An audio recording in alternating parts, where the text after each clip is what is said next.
नुआपड़ा जिला कोनाबिरा गाँव में अदिनिया रथयात्रा को नहीं गाँ लोकों आलोचना कले भुवनेश्वर श्री जगन्नाथ संस्कृति परिषदर 11 जनिया प्रतिनिधि दल। यह गाँव में कार्तिक मास चतुर्दशी तिथि रे प्रभु जगन्नाथ बलभद्र और देवी सुभद्रा को रथारूढ़ कर शह शह संख्यार भक्त रथ टाणी जहां नहीं बद सृष्टि होता।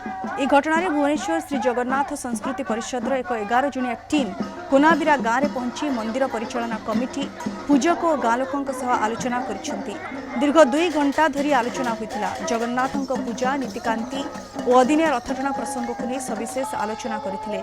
एथिसह प्रतिनिधि दल अदिनिया रथयात्रा को संपूर्ण बंद करने सह गोटे तिथि रथयात्रा करने ग्रामवासी को अनुरोध करते। सेभली परंपरा और प्रभु निर्देश अनुसार आगो को विचार कर निष्पत्ति नेबु बोली कहिसेंती कोनाबिरा ग्रामवासी। अनेक वर्ष धरी एही गाँव में कार्तिक चतुर्दशी रे रथयात्रा होउछि। ठाकुरंक स्वप्नादेश पर रथयात्रा होथिबा कहिसेंती स्थानीय लोक।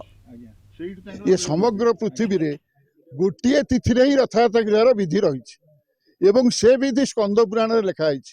से स्कंद पुराण रे निजे जगन्नाथ महाप्रभु से कहते इंद्रदून को जे मोर सब विधि विधान यही भाव में कर। स्नान पूर्णिमा हूँ मोर जन्मदिन। मु स्नान पूर्णिमा दिन जन्म ग्रहण कर जेहेतु मोर माँ होती गुंडीचा कारण से गुंडीचा मंदिर में मु निर्मित होती। तेणु मु से माँ को कही जे प्रति वर्ष मु 9 दिन तो घर आसिक रही। तेणु से मो गुंडीचा यात्रा जाए ये जगतर समस्त को दर्शन देवाई मो मंदिर भितर बड़दाण्ड को पलि आसे। एठाकार कमिटी से माने विश्वास रे बसीभूत। तेणु दीर्घ 27 वर्ष है से करी आसुछंती बोली दाबी करती किंतु ए दाबी प्रकृत में अयौक्तिक बोली आमर धारणा। तेणु आमे आज तांको बुझाइबारे केते सफल हेचु से कथा आगामी दिन में जना पड़िबो एवं से माने हमको निश्चित भाव प्रतिश्रुति देइचंती। तांकर जो एठी वयोज्येष्ठ माने अछंती वरिष्ठ माने अछंती से माने एवं आंचलिक व्यक्ति माने अछंती से मानक सहित आलोचना करिवे। आलोचना क्रमे जहाँ निष्पत्ति निष्कर्ष बाहरिबो से अनुसार पुणी आम मानक जणैबे। मोर मत तो जेनटा चली हिसाब रे चलर कथा ये अंचल समस्त अछन जेती अछन समस्त खुशीर कथा है।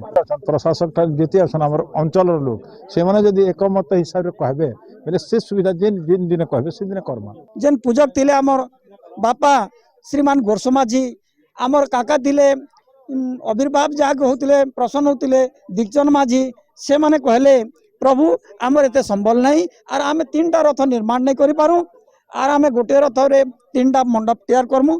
तेबे महाप्रभु बोले ठीक अच्छे तमे जदि तमर इच्छा रे हबा बेले तमर इच्छा रे रथ टाण किंतु रथ टणा हबा।